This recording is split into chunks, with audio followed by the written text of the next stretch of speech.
Hello YouTube. So আজকে Java টিউটোরিয়ালের তৃতীয় পর্বে আমরা আমাদের একটা এডিটর চুজ করব এবং এই এডিটর দিয়ে আমরা আমাদের প্রোগ্রাম লিখব এবং সেখানে আমাদের একটা কনসোল থাকবে যেখান থেকে আমরা আমাদের প্রোগ্রামটা রান করতে পারি। তো আপনি এখানে দেখতে পাচ্ছেন eclipse.org। অ্যাকচুয়ালি eclipse আমরা এই এডিটরটা চুজ করবো। আপনি নেটবিনস ইউজ করতে পারেন বা আপনার যেটা ভালো লাগে আপনি সেটা ইউজ করতে পারেন। তো eclipse ডাউনলোড করার জন্য আপনাকে eclipse.org এই সাইটটাতে গিয়ে আপনি eclipse ডাউনলোড করতে পারবেন এবং eclipse ডাউনলোড করার পরে আপনি eclipse-এর এরকম একটা ইনস্টলেশন ফাইল পাবেন, eclipse ইনস্টল উইন্ডোজ 64 বিট। এরপরে আপনি ইনস্টল করার পরে আপনি যখন eclipse-টা রান করতে যাবেন তখন এইরকম একটা মেসেজ আপনি পাবেন যে আপনি কোন ওয়ার্ক স্পেসটা ঠিক করতে চান। যেমন ধরেন আমার user local bus work space. আসলে ওয়ার্ক স্পেস আমরা যে ওয়ার্ক স্পেসটা কেন সেট করব, আপনি দেখতে পাচ্ছেন যে এখানে আমার ওয়ার্ক স্পেসটা লোকাল বাস আমার ইউজারের মধ্যে ওকে আমি ওকে করে দিচ্ছি। আর আমি আপনাকে আমার ওয়ার্ক স্পেসটা দেখাচ্ছি। দেখেন আমার এইখানে ইউজারের মধ্যে user local bus work space এর মধ্যে আপনি দেখতে পাচ্ছেন যে জুলকার বা টিএনভি বা টিএনভি 1। যেমন ধরেন আমি এর যদি সোর্স ফাইলে যাই তাহলে আমি দেখতে পাবো যে bookstore.java, বা আমি যদি টিএনভিতে যাই তো আমার যে প্রজেক্টে আমি কাজ করতেছি apples.java। সো এই জিনিসগুলা আপনি আপনার ওয়ার্কস্পেসের মধ্যে পাবেন। মানে আপনার টোটাল ফাইলের যে ওয়ার্ক ফাইলগুলো হবে এই ওয়ার্ক ফাইলগুলো আপনি আপনার ওয়ার্কস্পেস ফোল্ডারের মধ্যে পাবেন। আপনি এখানে দেখতে পাচ্ছেন যে আমার ইক্লিপসটা রান হয়ে গেছে। আপনি ইক্লিপস রান হতে একটু সময় নেয়।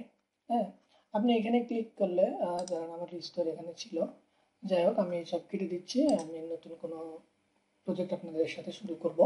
সো এই হচ্ছে আমার ইক্লিপসের চেহারা। তবে এটা যে চেহারাটা দেখতেছেন আপনি একটা ডার্ক থিম।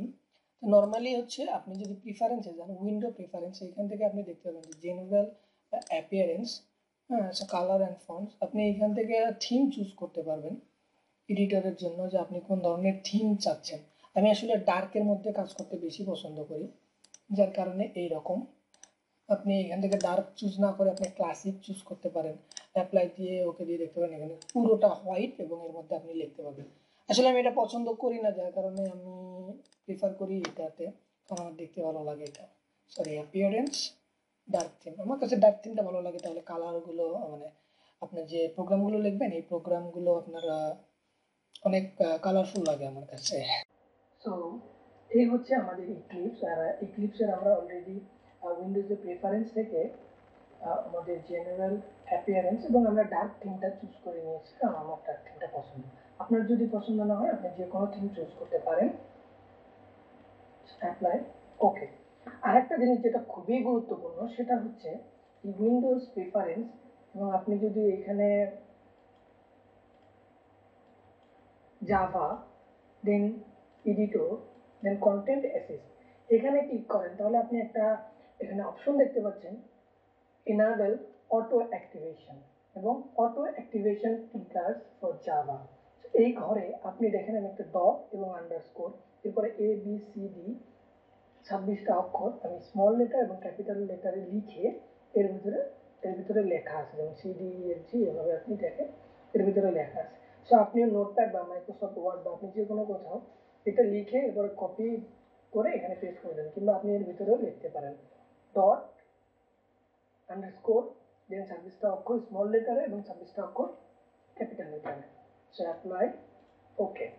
এরপরে আপনার ইক্লিপসের মধ্যে বা জাভাতে আপনাকে প্রথমে কাজ করতে হবে প্রজেক্ট নিয়ে। সো আপনি যদি এখন প্রজেক্ট করতে চান, ফাইল, নিউ, জাভা প্রজেক্ট।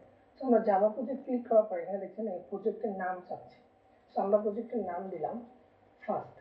আপনি দেখতে পাচ্ছেন যে আপনার যে ওয়ার্ক স্পেসটা আছে বা আপনি যে লোকেশনটা ওয়ার্ক স্পেসের জন্য সেট করছেন তার মধ্যে অটোমেটিকলি ফার্স্ট নামে আরেকটা ডিরেক্টরি বা একটা ফোল্ডার ক্রিয়েট হয়ে গেল।